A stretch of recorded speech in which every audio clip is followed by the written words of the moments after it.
thank you guys. Happy to be here. As Cheryl said, my name's Cathy Turner. I'm the Director of Health Promotion and Senior Health at VHC Health. I've been, I'll tell you, this tells you how long I've been at the hospital. I think VHC Health is the fourth name since when I started. So I'm a longtime employee of the hospital. I'm also on the board of ANV.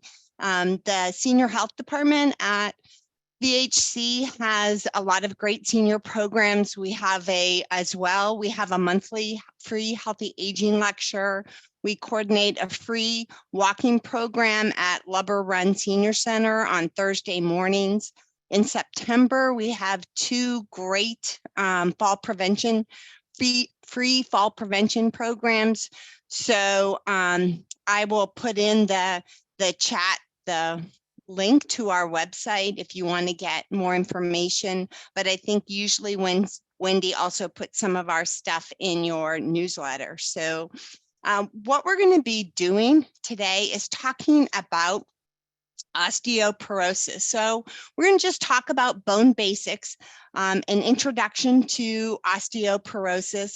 We're going to take a look at what are some of the risk factors for osteoporosis, how can you prevent it, what are some of the things we do for detection, and then what are some of the things that we do for treatment. But I think it's important before we go into osteoporosis just to have a basic understanding about our bones and what they do. So our bones are the structural support for our muscles. They protect our vital organs. They provide us with the ability to move. They have the storage of calcium that is essential for bone density and strength. Individuals build and store bone efficiently until about age 30. And then later in adulthood, bone begins to break down faster than new bone can be formed. And that's really a natural part of the aging process.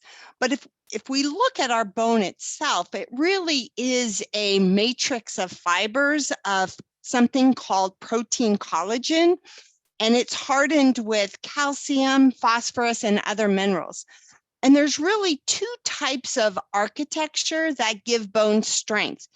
Surrounding every bone is a dense rind of cortical bone, and then inside, and I'm going to show you a picture in a little bit, but inside it's almost spongy looking, what we call trabecular bone.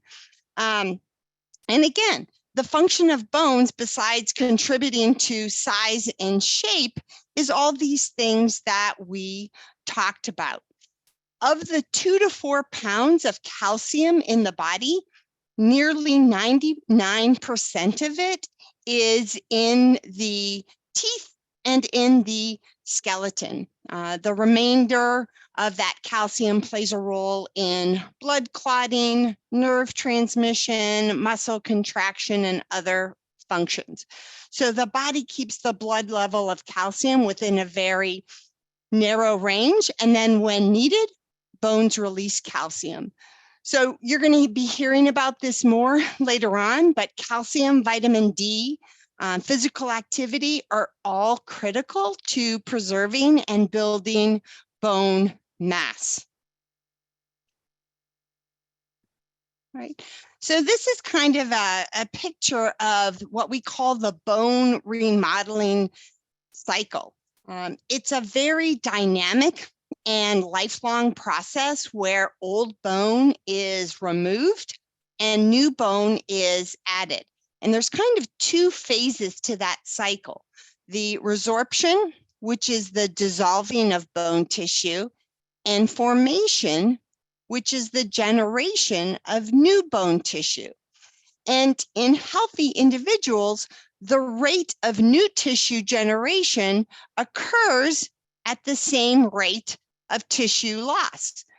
But as we age, that equality in rate starts to change, right? So now we're losing bone faster than we are generating new bone. And as you hear, as we progress through this presentation, that is why as we age, right, is one of the biggest risk factors for osteoporosis. And here's the key thing is you reach your peak bone mass in your mid 30s. So I think sometimes people are surprised at that. They think that they start to lose bone later on in life, but we reach our peak bone mass mid 30s. Now there are things that we can do to keep it here, right, as long as possible, which is the goal. But you're really not going to increase your peak bone mass much beyond that age. So at that point, the goal is really maintaining that peak bone mass. Right? So really, the critical years of building bone mass from prior to adolescence is about age 35. Some experts believe that young women can increase their bone mass by as much as 20%. In the 5 to 7 years after menopause, women can lose up to 20% of their bone mass, making them much more susceptible to osteoporosis. So I'm going to do a little plug for all of you. If I'm talking to all of you about osteoporosis, but if you have nieces, granddaughters, goddaughters who are young, I really want you to take this information to them, because if you think about it, right, all the things that we're going to be talking about today about how to increase our bone mass, it's really, really critical that young, especially women, boys and girls, but more so women, because we have smaller bone mass, that we're doing all we can in our developing years to build our bone so that when we reach 30, we've built it to the highest level we can. Because if you can, you can tell I'm not Italian, but I talk with my hands. But if you're looking at a graph here, right? If you're going up, if you only go up a little bit, and then you hit menopause and you're starting at a lower level, you're much more likely to get problems. But if you've done all those things, exercise, eating the proper amount of dairy, getting in your calcium, and you really reach a high peak bone mass in your 30s, then the likelihood of you ending up osteoporosis as you age is much lower. Does it mean that all of us who are older can't do things? Absolutely not. There's still things that we can do, but I just like to bring this up so that if you have young women in your life, that you make sure that they know that they need to be starting that bone mass now. All right. So let's take a look specifically then at osteoporosis. I love this slide because I really think it highlights the difference in bone. So if you look at this picture on the left-hand side, you can see what normal bone looks like. On the right-hand side, you know that it's much more brittle. So low bone mass. So the word osteoporosis literally means porous bones. And it occurs when bone loss is extensive and the amount of protein and mineral content, particularly calcium, goes down. Over time, bone mass and therefore our bone strength is decreased. And as a result, our bones become fragile and break easily. It does put us at increased risk of fractures, specifically in the spine, the hip, and the wrist. So we call this sometimes the silent disease because bone loss can occur without symptoms, and people may not know that they have osteoporosis until their bones become so weak that a sudden strain, bump, or fall causes a fracture or a vertebra to collapse.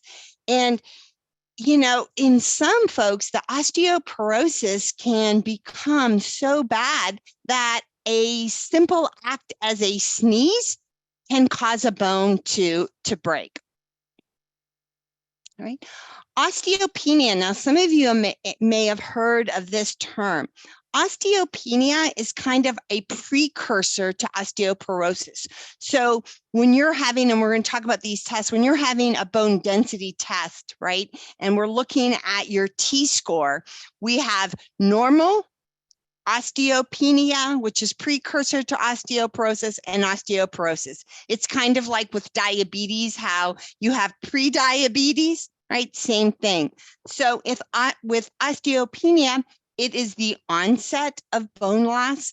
It's a precursor condition before being diagnosed with osteoporosis.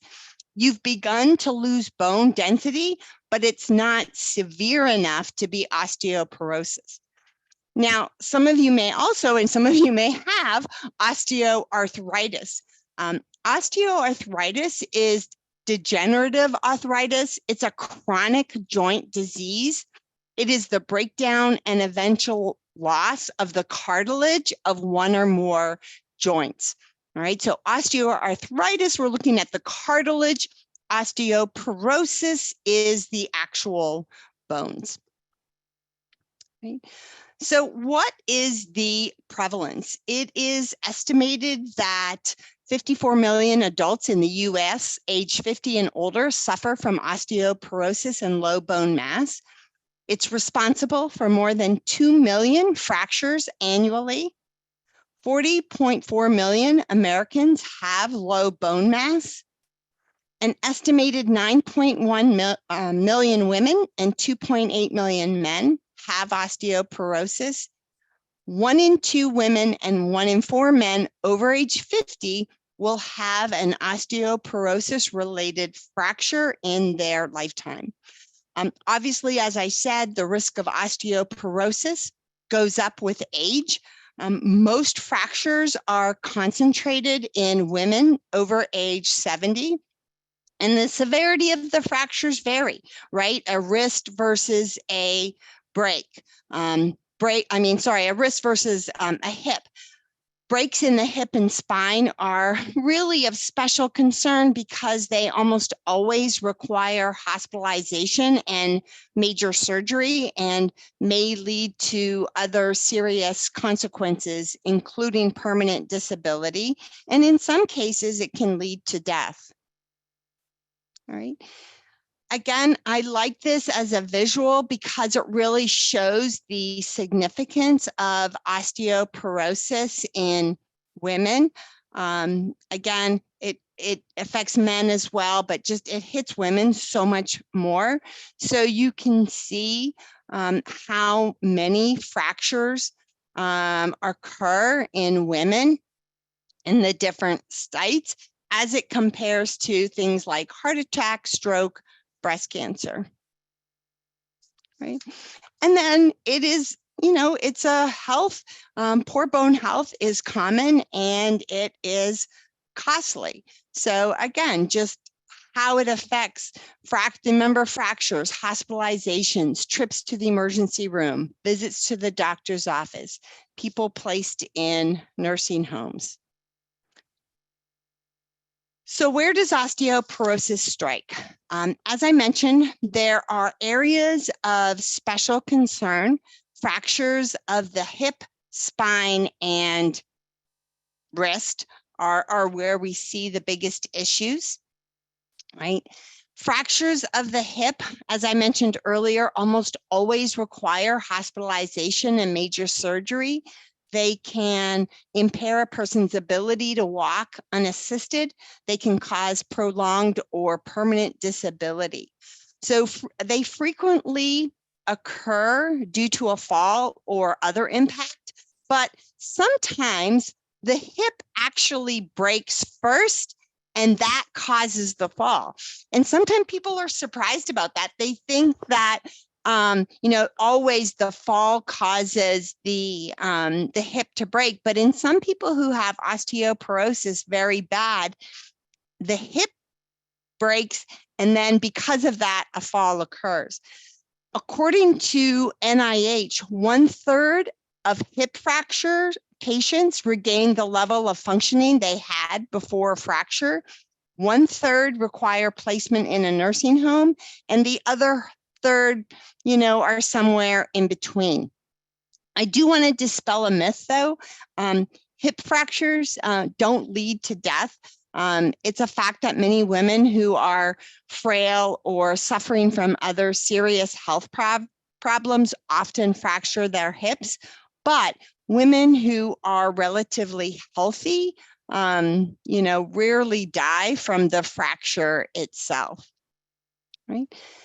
Spine fractures, they may be felt or seen as severe back pain, loss of height, or spinal deformities. A common occurrence is compression of fractures of the spine, and these can happen even after a seemingly normal activity, such as bending or twisting to pick up a light object. The fractures can cause severe back pain, but sometimes it can go unnoticed. Either way, the vertebrae collapse down on themselves and the person actually loses height. It's interesting because I think after a certain age, people, when they go to their primary care doctor, should have their height measured, or you can check your height, because think about it. For those of you who had kids, right, every time you went to the pediatrician, you had your height and weight taken. As we get older, we typically, unfortunately, they don't care about our height. They always seem to want to take our weight, though. But a loss of height is a sign of osteoporosis in the spine. So that is something to pay attention to. Cathy, we have a question. Can strengthening your muscles help prevent fractures? Yes, that's a great question. And I'm actually going to show you some things to do. And the reason for that is I always tell people, right? I'm also an exercise instructor. So for me, exercise, I say that's the magic pill for longevity is exercise. But that's a great question because we're going to talk about it later. It's not just the weight-bearing exercise that's going to help build bone, but if you are strengthening the muscles around the joint, that's also going to help as well. So even if we take away from osteoporosis, if you're someone who has bad knees, right? If you strengthen those muscles that are going into that knee joint, it's going to help. And so I'll go into a little bit later some of the key exercises that you can do. We have another question.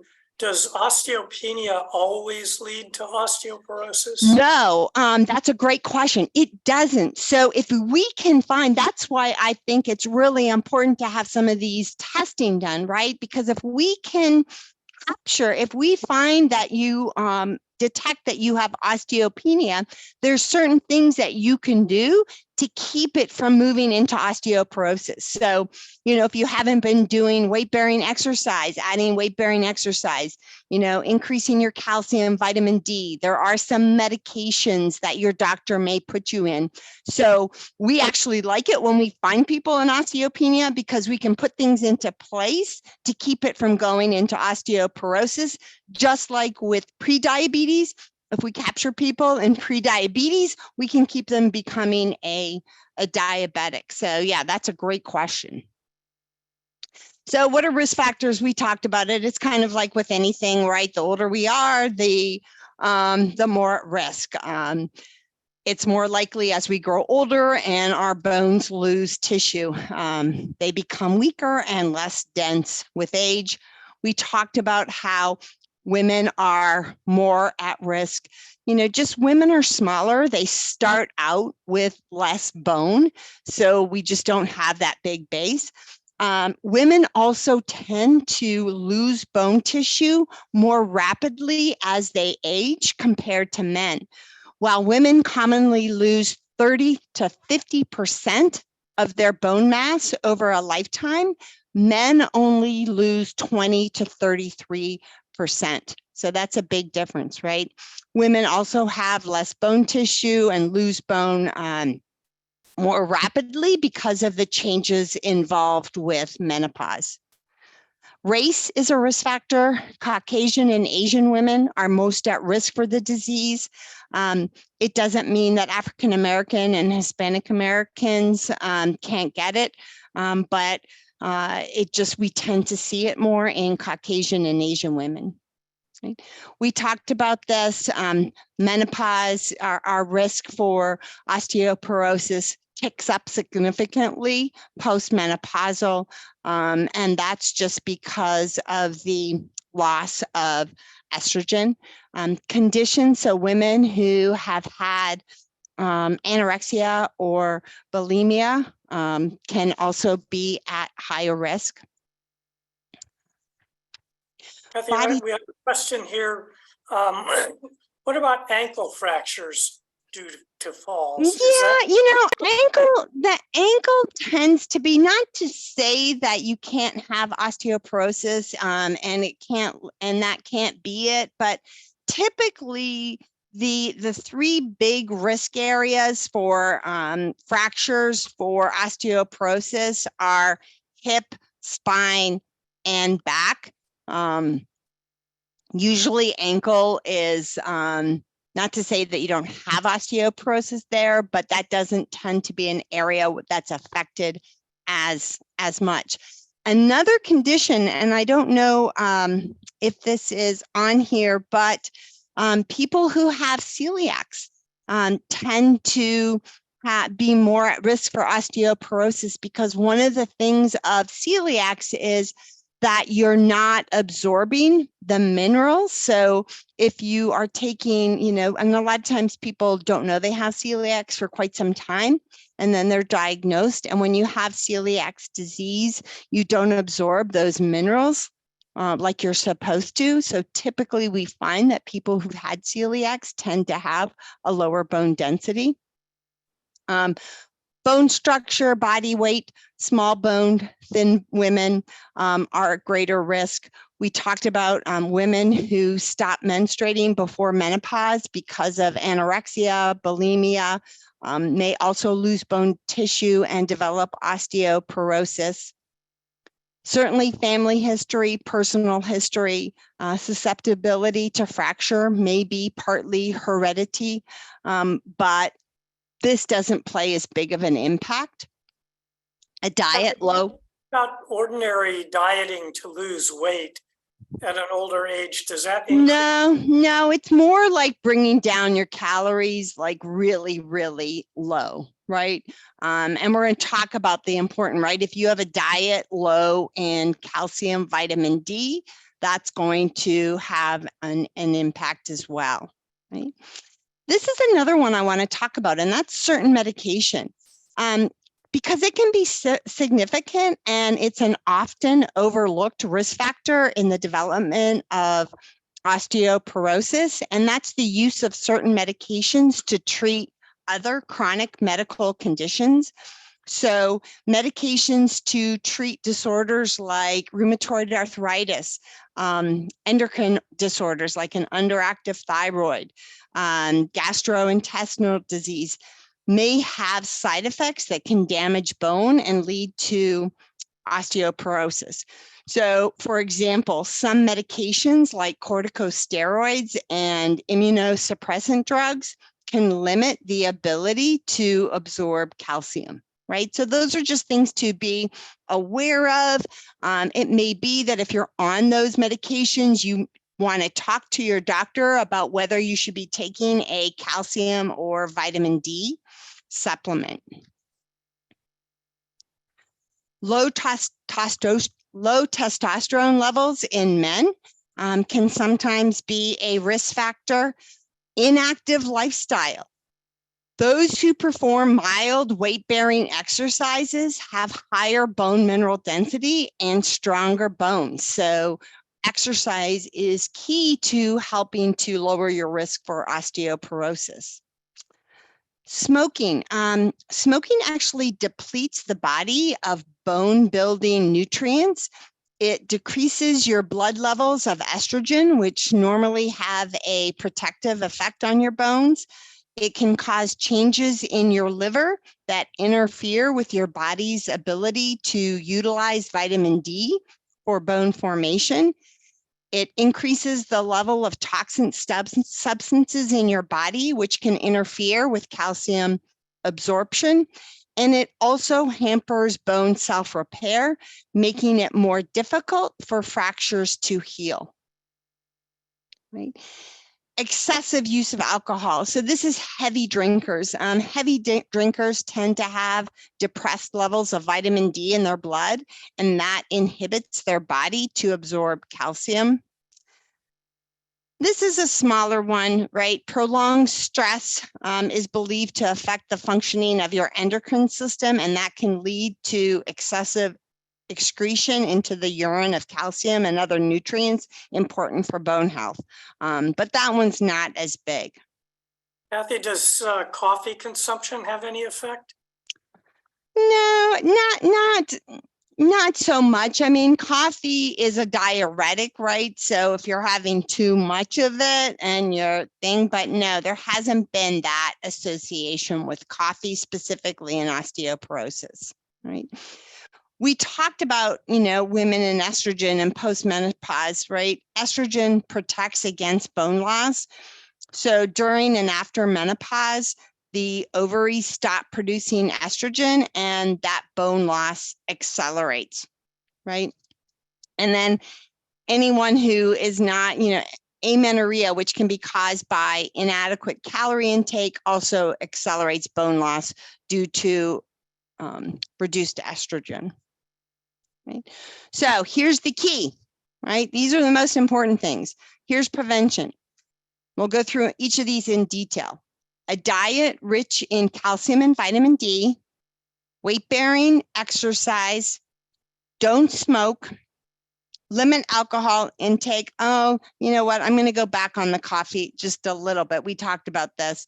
Have a bone density test, limit caffeine, consider your, we talked about, talk to your doctor about medications, limit caffeine intake. It's not that coffee or soda, because when we're talking about caffeine, it's not just in coffee. It can be in sodas and, those energy drinks.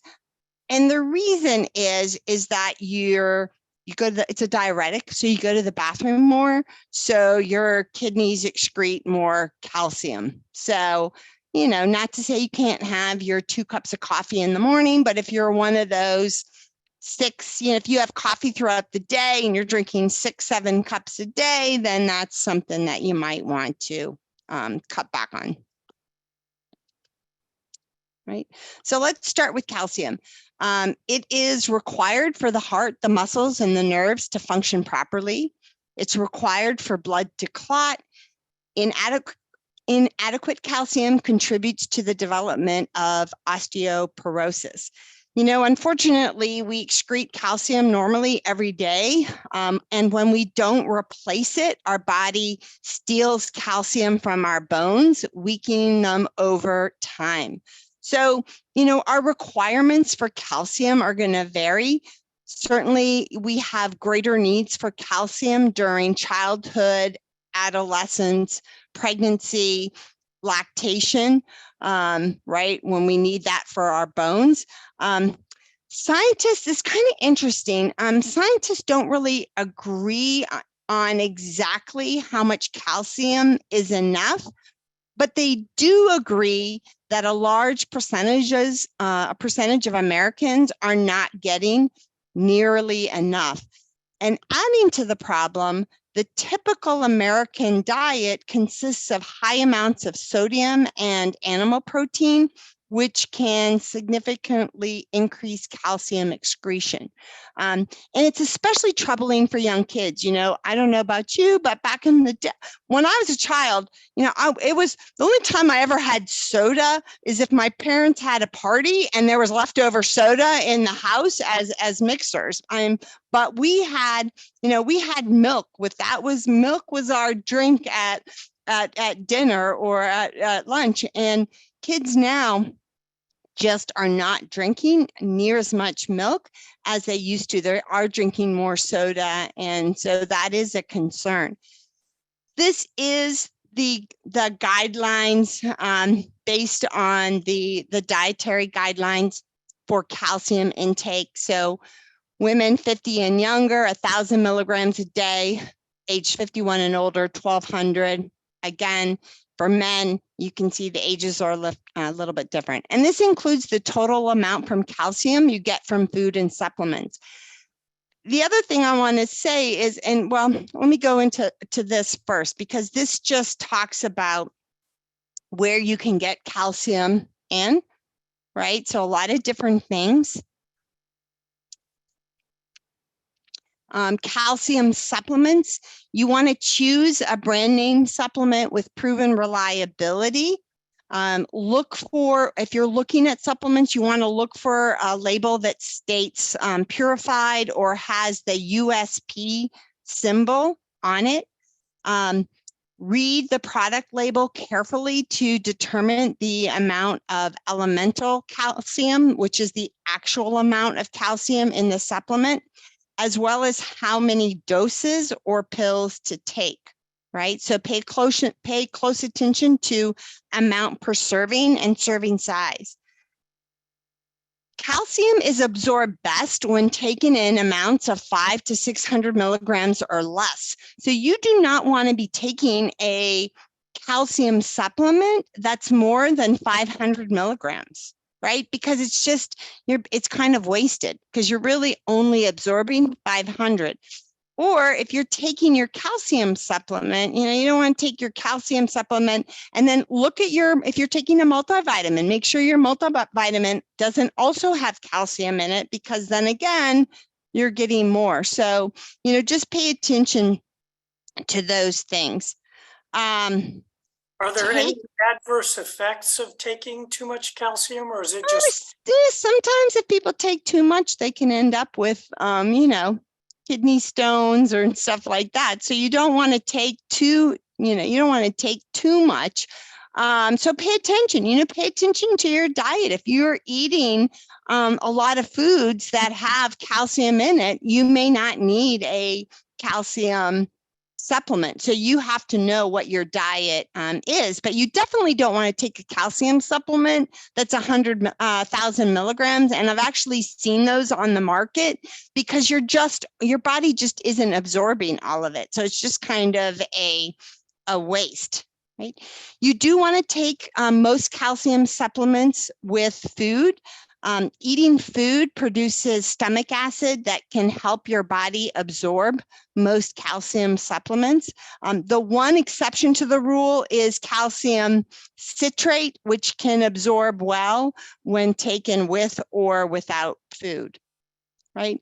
I always say when starting a new calcium supplement, start with a smaller amount to better tolerate it. So try starting with 200 to 300 milligrams a day, drink extra 6 to 8 ounces of water with it, and then you can gradually add more calcium.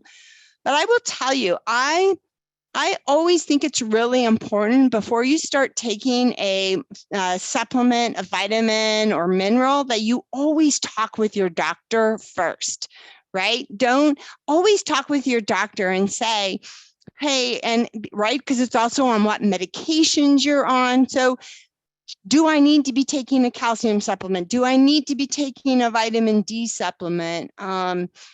Really, really important to talk to your doctor to see if it's even necessary that you do it. A comment here that vitamin D supplements are said to help with calcium absorption. Yes, it is. And so that's sometimes what you want to talk to your doctor too. We've actually seen, vitamin D deficiency was never an issue until recently, and we've started to see that more. Remember, where do you get most of your vitamin D from? The sun. Right? But as we have been better about wearing sunscreen and it being in everything, our makeup and our facial lotions, maybe people not going outside as much, especially during the pandemic, we have seen an increase in vitamin D deficiency. But again, I do think it's important. And you can actually have, for vitamin D, you can actually have a blood test done to see if you are deficient in vitamin D. But again, I think before you start taking a vitamin D supplement, it's something that you want to talk to your doctor about. Calcium does interfere with iron absorption. So a calcium supplement should not be taken at the same time as an iron supplement. Again, the exception to that is if it's with the calcium citrate. All right. So again, that's why it's really important to talk to your doctor, because there's even certain medications that can interact with the calcium supplement, or the calcium supplement can interact with your medication. So always important. We were talking about vitamin D. Vitamin D is required for the body to absorb calcium. Inadequate vitamin D causes the body to withdraw calcium from the bones. Here are sources of vitamin D.